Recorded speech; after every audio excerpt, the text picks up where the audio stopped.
Praise God. Good day. Um, this is a wonderful season we have. Isa sa favorite ko na song is It's the Most Wonderful Time of the Year. Bakit po? Kasi maraming mga pamilya nagkakaroon ng reunion, matagal din nagkikita, then lahat ay may time because of vacation, because of the Christmas season.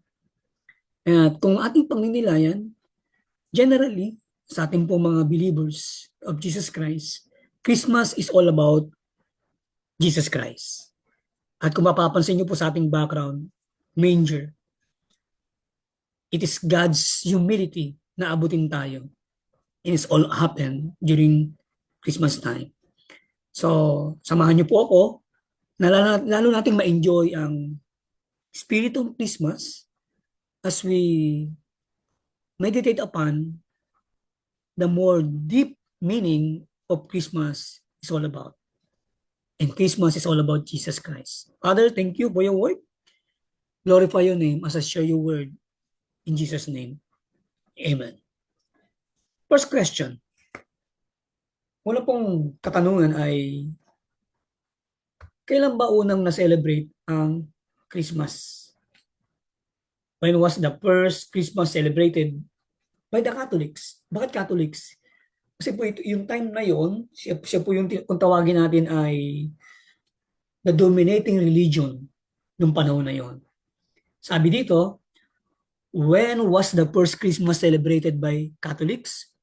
The theory suggests the Catholic Church in Rome, Italy began celebrating Christmas on December 25 in 336 Common Era to replace the pagan celebrations. Ano yung pagan celebration na yun?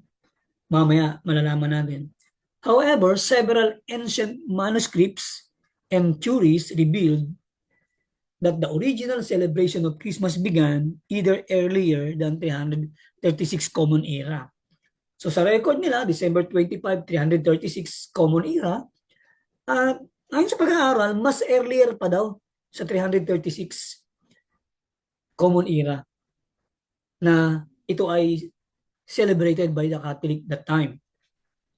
At ang purpose ay para mapalitan po yung pagan practices noong time na yun. Kasi marami nga po nagiging Christian, although Christian na, nakikisabay sila doon sa celebration ng kung tawagin na ay Saturnalia, a festival where people feasted and exchanged gifts. So yun na po yun, kainan, palitan ng regalo. So wala pa pong celebration ng Christmas, ito ay ginagawa na po ng Festival of Saturnalia.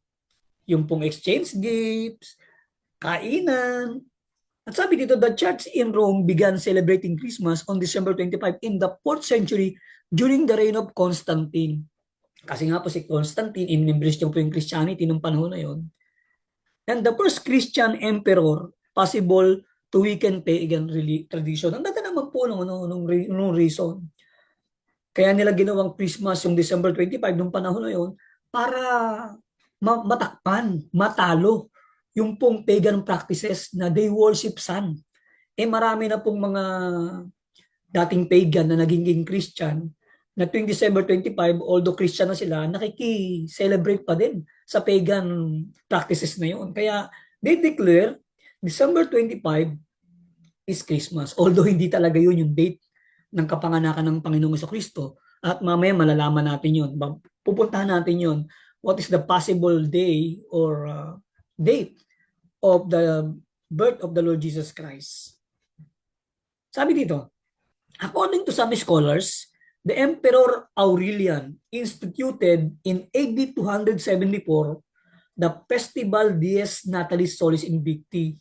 So ito po si Aurelian, Emperor ng Rome nung panahon na yon, nung AD 274, Anno Domini or Common Era, binago nila. No? Si Emperor Aurelian ay nilikha niya yung festival Dies Natalis Solis Invicti or the birthday of the invisible sun. So yun po yun. Saturnalia and Natalis Solis Invicti, ito po yung kanilang sineselebrate noon. May exchange gift din, may kainan. on December 25, the date of the winter solstice in the Roman calendar. So in Rome, this yearly festival was celebrated with 30 chariot races. So yun po yun, may mga nagre-races po ng chariot, 30 po yun. Isa po yun sa ginagawa nila kasama sa gift giving, kainan, tuwing December 25. Highlight po yun kasi may mga preparation po yan bago dumating December 25. Question, what is Saturnalia and how it celebrated? Ayan. Although kanina nabanggit ko na, ngayon mas liwanagin pa natin. It started a one-day event to honor Saturn. Yun. Ino-honor nila yung Saturn na planeta. Hindi lang planeta. The Roman god of farming and the harvest. Pangalawa, it included a sacrifice of young pigs at a temple dedicated to Saturn. So yun po yung ginagawa nila. Ilang araw bago dumating po yung December 25, which were then eaten at a public feast the next day. Originally, it was held on December 17, but over the centuries, it was extended from 17 to 23 of December. So ilang linggo po yun. At yung pinaka-highlights ay December 25. Anong ginagawa nila? Gift giving, feasting, kainan, and hearty celebration in December could describe either Saturnalia or Christmas. So dahil nga po, dineclare ng Emperor ng Rome na maging Christmas din yung December 25 dahil nga po pagan practices yun So para yung mga naging Christian, hindi na makisali sa Saturnalia, ginawa na lang Christmas yung December 25. But Christmas has evolved even further from its pagan roots and even it deeply Christian ties to become a time of joy around the world as families could come together and celebrate the year that has passed. So yun po yung pinaka-essence. Ikakaroon ng mga reunion ng mga family, matagal na din nagkikita, hanggang nagkikita sila. At dyan ang Pilipino, talagang napaka-particular natin yan. And in the Rome world, sa mundo ng Romans, noong time na yun, ng mga Romano, the major festival was Saturnalia, held in honor of Saturn, the father of the major gods of the Greek and Romans. So kaya ginawa nila, gawin natin Christmas, birthday ni Jesus kasi ang December 25, although hindi naman talaga December 25, pinanganak si Lord Jesus, para yung mga naging Christian na dating pagan, hindi na sila sasali sa pagan practice ng Saturnalia or Natalis Solis Invicti or the Feast of the Unconquered Sun.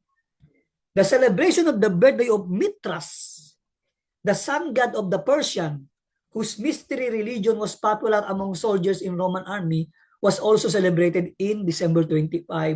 Yun. So dalawa, si Mithras at si Saturn, magka-birthday. Si Mithras po is sun god of Persia. 'Di ba natalo ng ng Greek ang Persia at tinalo naman ng Romans ang Greek. Nakikita niyo sa history. So yun po yung dominating na festival nila every December 25 bago pa po magkaroon ng Christmas. So ulitin ko ulit, para yung mga dating pagan followers na naging Christian ay hindi na sumali sa pagan practices ng birthday ni Mithras at ni Saturn, sun god, ay ginawa nilang December 25 ang birthday ni Jesus. Pero hindi naman talaga December 25. So parang napaganda dahil nabaling kay Jesus Christ Kaya lang the problem is, hindi naman ganun sa iba. Kasi sa iba, sa pagkain, sa regalo, nakatingin, parang nabababa yung talagang essence. At biglang lumutang pa si Santa Claus. No?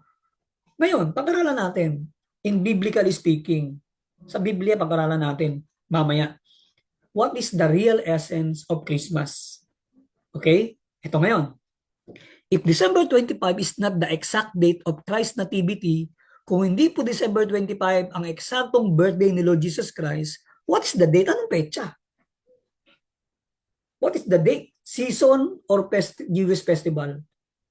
Okay?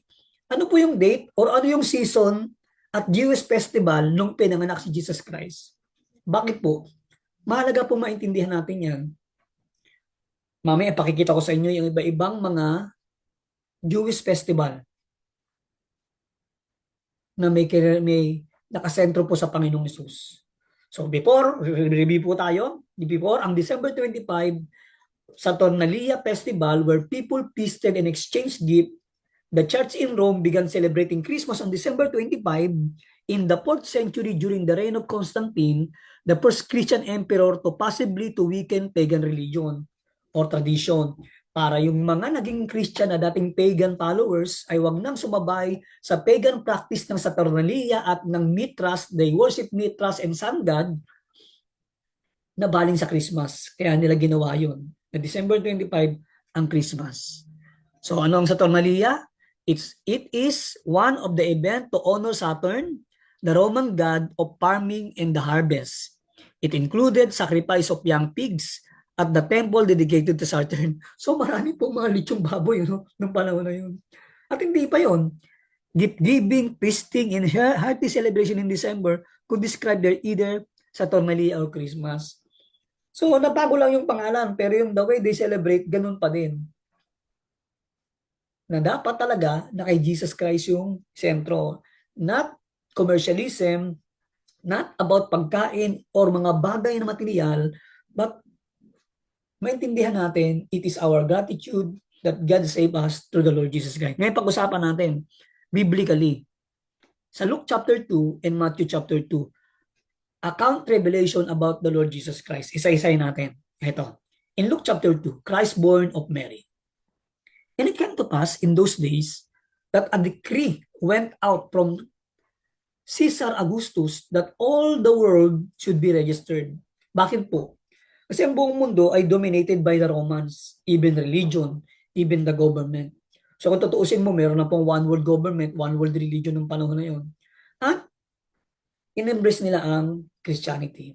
Ngayon ito po, itong particular na ito, si Caesar Augustus na emperor ng Rome, na panahon ni Governor Quirinius ng Syria, ay nag-utos lahat uuwi sa kanyang mga sariling bahay, sariling lugar na pinanganakan, at doon kayo magre-register. Question. Ginawa ba talaga to December? Kasi ang winter time nagsimula ng November, gitna ng November hanggang February. Malamig po yan. Partikular sa area ng Israel, sa area ng Pilipinas, sa area ng US, sa area ng China, sa area ng Russia, sa area ng Europe. Nag-start yan mid of November hanggang February, malamig yan. Ngayon, kung uutusan ni Caesar Augustus, Emperor Caesar Augustus, na muwi sa kanya-kanyang bahay, sa kanyang tahanan ang mga nasasakupan niya, hindi pwedeng winter. Kasi mahirap. Wala namang LRT nun, wala pa namang aeroplano nun. Ano sinasakyan nila? Kabayo, asno, di ba? Kung mayaman-yaman, merong kartilya yung kabayo nila. So hindi pa dun ganun kabilis. At mahirap kapag winter time, magagalit sa kanyang tao. At base sa pag-aaral, hindi po ito winter time. Ito yung best time to travel. At verse 4, sabi dito, Joseph also went up from Galilee out of the city of Nazareth. Kasi nasa Galilee sila sila Joseph, sila Mary Mary and Joseph So dapat silang umuwi ng dapat silang umalis ng Nazareth at sa Galilee, dapat silang umalis doon papunta sa Judea, sa city of David, particular sa Bethlehem, kasi taga doon si Joseph. Si Joseph po galing sa lineage ni David from Solomon. Ito naman pong si Mary galing din sa lineage ni David from Daniel.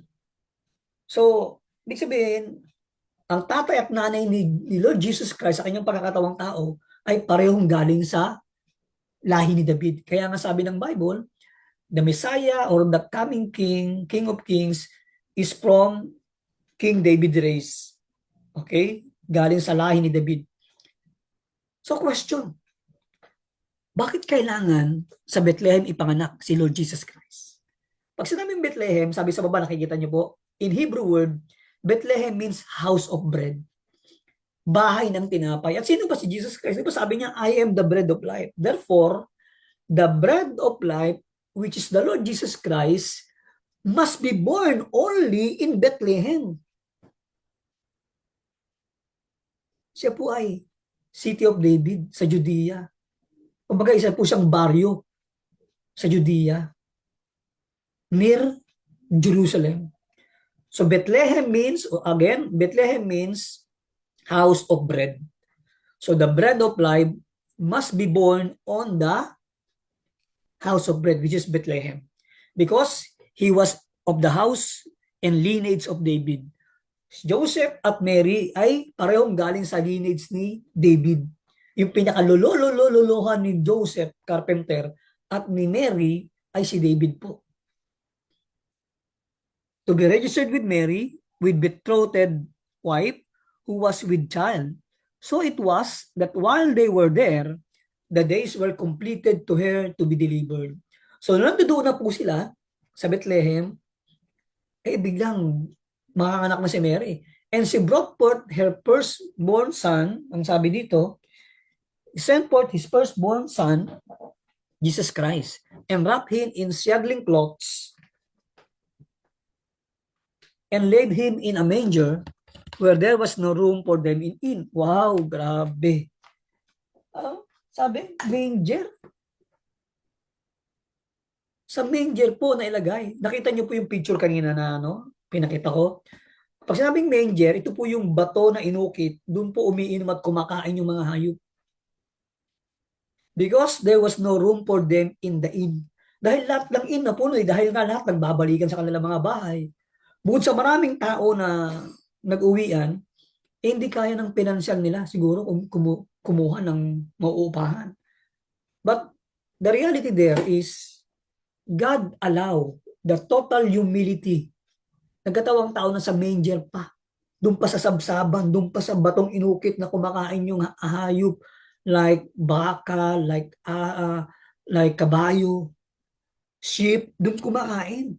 Nilagyan lang ng cloth at doon pinanganak si Jesus Christ. Doon inilagay ang Panginoong Hesus.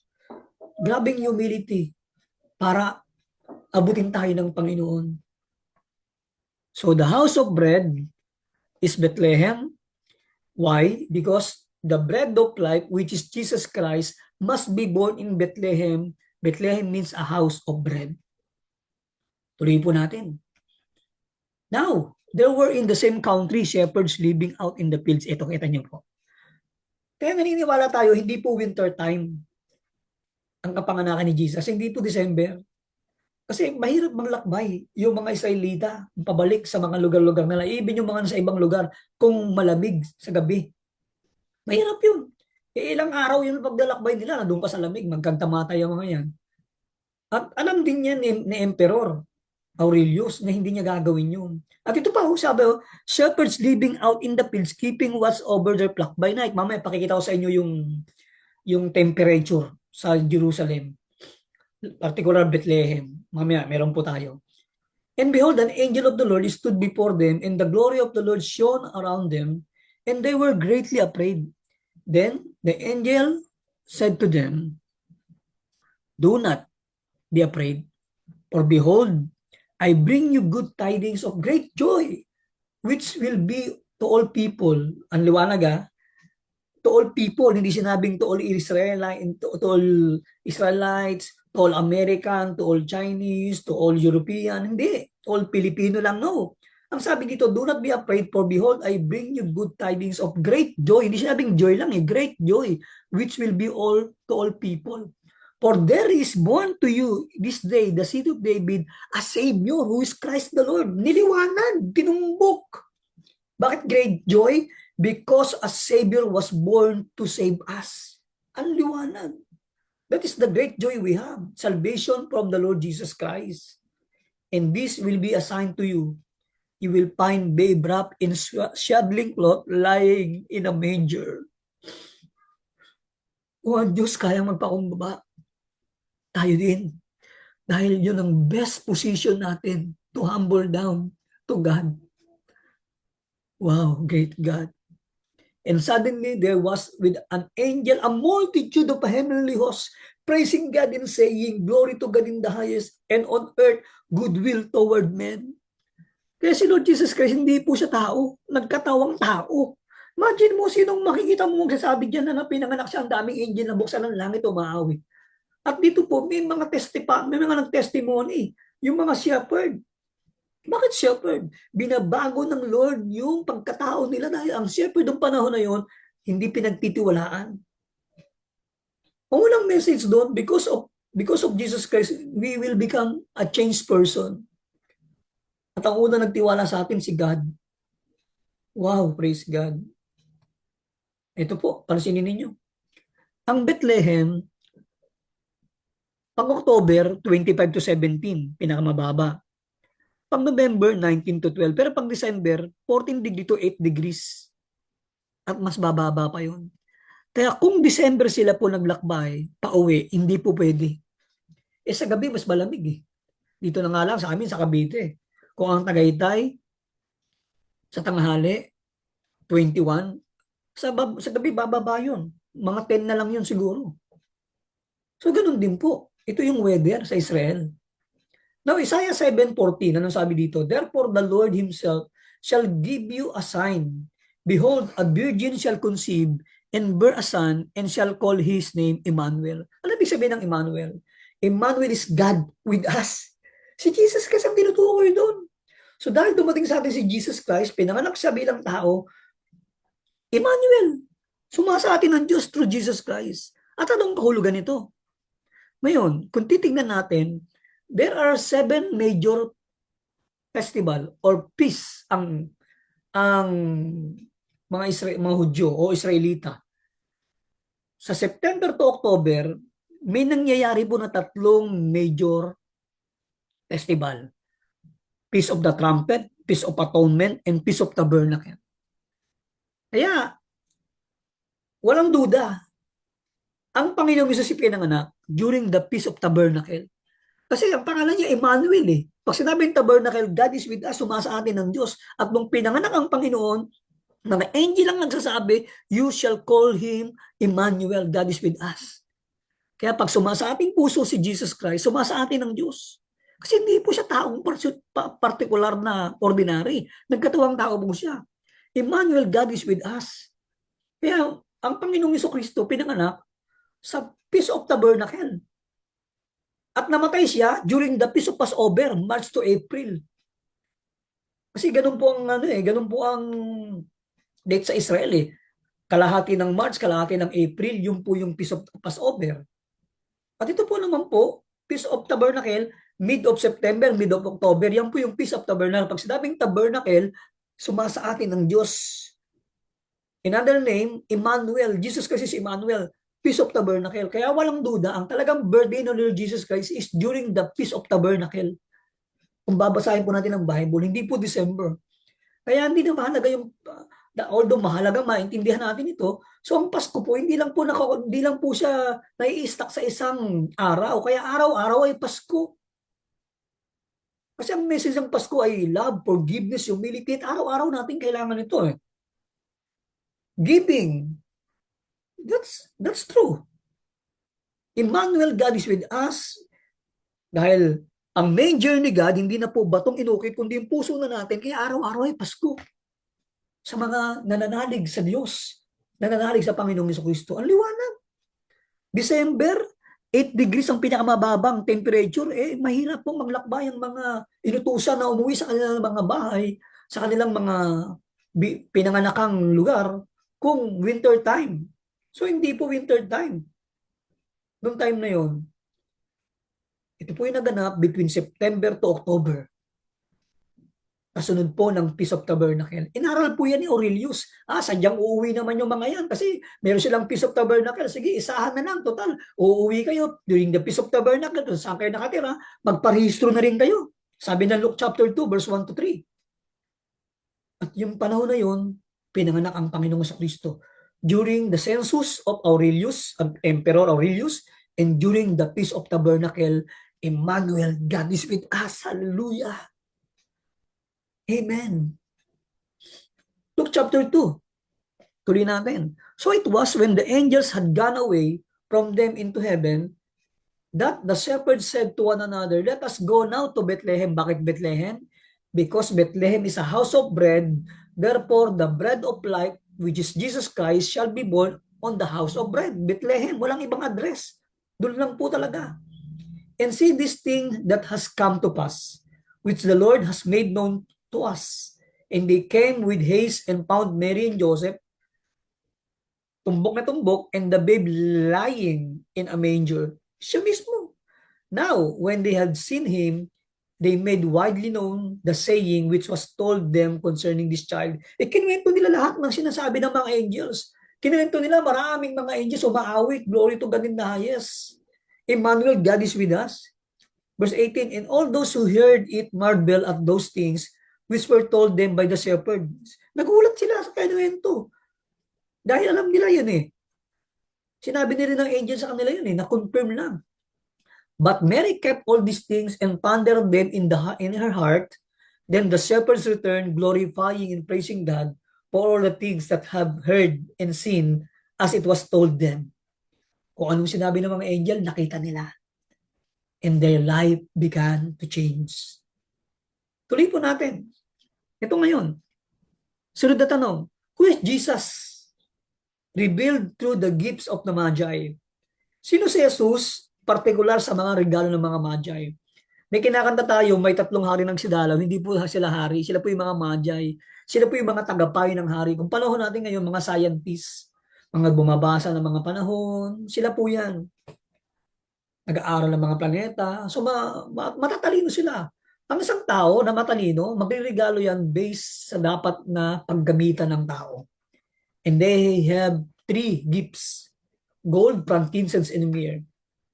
At ito'y naaayon sa kanilang pagre-regaluhan. Di ba po? Halimbawa, re-regaluhan mo, basketball player, marami kang pwedeng i-regalo sa kanya. Pwedeng sneakers, sapatos, pwedeng bola. Okay, di ba? Pwedeng sandot short. Na ibig sabihin magagamit niya. Ganun yun. Alam niyo sa totoo lang, malalaman niyo ang tao kung gaano kayo kahalaga o gaano kanya kinikilala the way na regaluhan kanya. Does it matter kung mahal o hindi? Kung mura? Basta yung niregalo niya ay very meaningful, kilala kanya. Kaysa naman yung niregaluhan ka na lang kung ano lang, di ba? Tapos nakita mo, ano ba naman yun? Parang ganun, ano? So mas magandang hindi na nagregalo. Pero ang taong maayos, niriregaluhan niya yung tao base sa magagamit ng tao ito at kung sino yung tao na ito. At ito yung nangyari sa mga Magi. God is as a symbol of kingship on earth. They know that Jesus Christ is king. Not only king, but king of kings. Alam nila yan. Frankincense and incense, ito yung ginagamit sa Old Testament na pag-worship kay God. It is not only symbolized that Jesus Christ is a high priest. Ito po yung nag-symbolize ng kanyang deity. Alam nila, kaya nga, sila nga mismo, winorship nila si Jesus Christ eh. Myrrh, an embalming oil. Kumbaga, alam nila itong batang ito, meaningful ang kanyang magiging kamatayan. A symbol of death, not only for a particular nation, but for the salvation of entire world. Not only for the entire world, sa lahat ng mga makasalanan na mananalig sa kanya. Basahin po natin, Matthew chapter 2, verse 1 to 12. Now, after Jesus was born in Bethlehem of Judea, dan talaga tumbok Judea sa Bethlehem of Herod the king, behold, wise men from the east came to Jerusalem, saying, where is he who has been born king of the Jews? Alam nila, nababasa nila sa planeta sa stars For we have seen his stars in the east and have come to worship him. Take note, come to worship him. When Herod the king heard this, he was troubled, and Jerusalem with him. And when he had gathered all the chief priests and scribes of the people together, he inquired of them where the Christ was to be born. Binasa nila po, Micah chapter 5 verse 2. Ito po ay nakalagay sa Micah chapter 5 verse 2 at ito, kinote nila yon. So they have said to him, in Bethlehem of Judea. Why Bethlehem? Bethlehem means a house of bread. Therefore, the bread of life must be born on the house of bread, Bethlehem. For thus it is written by the prophet Micah chapter 5 verse 2. But you, Bethlehem, in the land of Judah, are not the least among the rulers of Judah. For out of you shall come a ruler who will shepherd my people Israel. So ang Israel po, may partikular na panggagamitan. Siya yung pagkikilanlan ng tunay na Diyos. Siya yung pagkikilanlan ng tunay na manunubos ng buong mundo. At dumating niya ang Panginoong Jesucristo. Tuloy natin. Verse 7, Then Herod, when he had secretly called the wise men, determined from them what time the star appeared, binilang niya, he sent them to Bethlehem and said, Go and search carefully for the young child. And when you have found him, bring back your word to me, that I may come and worship him also. So, nagkaroon dito ng panlilinlang si Herod. Nilinlang niya yung mga magi. Sige, pag nakita niyo, sabihin niyo sa akin para makasamba din ako. Ha? When they heard the king, they departed, and behold, the star which they had seen in the east went before them till it came and stood over where the young child was. When they saw the star, they rejoiced with exceedingly great joy. And when they had come into the house, they saw the young child with Mary, his mother. Particular, ha? Tumbok na tumbok. And fell down and worship him. Wow, sanggol pa lang worship na. Kasi nga, God became flesh. And at Emmanuel, God is with us. And when they have opened their treasures, they presented gifts to him. Gold as king. Not only king, but king of kings. Frankincense, God became man, and he is truly God. Not just only a high priest, but God. And myrrh, they know that someday the child will going to be killed. And he died on the cross. Crucified, died, and was buried, but on the third day he rose again to save us. Verse 12, and being divinely warned in a dream, yun, kinusap sila awali ni God. Sa panaginip, huwag na kayong bumalik kay Herodes. Nililinlang lang kayo nun. So, nag-iba na sila ng daan, pauwi. Point is, ito po, tapos na po tayo. Ano po yung napag-aralan natin? The bread of life must be born in Bethlehem because Bethlehem is a house of bread. Micah chapter 5, verse 2. Sabi yan sa Luke chapter 2 kanina, verse 1 to 4. Number 2 na pag-aralan natin, the Savior, the Christ, was born as angel testified. Angel mismo nagsabi. Luke chapter 2, verse 10 to 11. Number 3, the multitude of angels praising God and declared peace to earth through Christ. Without Christ, no peace. No Christ, no peace. No God, no peace. Amen? At pangapat, the Magi testified that Jesus Christ is King, God, and the redeeming sacrifice for our sins by His death. So pag naintindihan natin ito, mas may enjoy natin ang Christmas. And Christmas is not just about December 25 kasi hindi naman talaga yun yung petsa. Anong pinag-aralan natin kanina? Yun ay pagan practices dati. They worship sun, they worship mistrust, they worship farming ng panahon na yon. At anong ginawa ng mga ng mga high priest ng panahon na yon, ni Aurelius at ni Constantine, para wag na silang mag-worship sa pagan god, gawin natin December 25 ang birthday ni Jesus. Although napaganda, pero mas magandang maintindihan natin ang katotohanan. Hindi December 25, kundi si Jesus Christ pinanganak during that Feast of Tabernacle. Pag sinabing Tabernacle, God with us. Kaya nga tawag kay Jesus Christ sa Isaiah 7:14, Emmanuel, God with us. Ano sabi doon? A virgin will give birth to a child and you will call him Emmanuel. And the real birthday of Jesus Christ is not December 25, kundi during the Feast of Tabernacle, mid of September to mid of October. So therefore, if God is with us, if God is Emmanuel with our heart, yung puso natin ang kanyang bagong manger, araw-araw ay Pasko sa atin. Amen? And Christmas, gawin natin pong summary. Christmas is Christ's humble revelation of incarnation, secured, total, mankind, amazing salvation. Inumpisahan po niya sa very humble birthplace, manger. Tinapos po niya sa very humble kind of death sa cross to save us. And that is Christmas is all about. When Jesus Christ is in our heart, every day is Christmas. Pagpalain po tayo ng Panginoon Tala niyo po, nakagawa po ako ng song about Christmas. Ang sabi dito, it's more than a love that we could give, more than a gift that we receive, more than food, money, and carols we can sing. Christmas it's all about Jesus. It's all about Jesus. He has manger in my heart. It's all about Jesus, my Lord and Savior Jesus. Christmas is about the Lord Christ Jesus. May tono na po ito, pero hindi ko aawitin. Bridge 1. The heaven humbly bow down. God clothed himself as a man. The Magi has testified. The king was born, live as child. With gold, myrrh, and frankincense, they bow and worship the child. Christmas it's all about Jesus. It's all about Jesus. He has made you in my heart. It's all about Jesus. My Lord and Savior Jesus. Christmas is about the Lord Christ Jesus. Verse 2, bridge number 2, our waited redemption finally come. The payment for the sins we have done. Christmas is God's amazing grace. He gave His only begotten Son. The greatest gift that we could have. Why? Because Christmas it's all about Jesus. It's all about Jesus. He has made you in my heart. It's all about Jesus.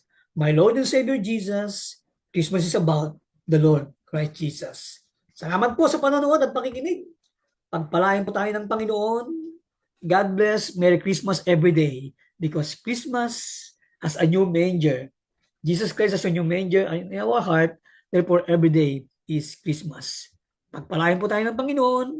Maraming salamat po. God bless.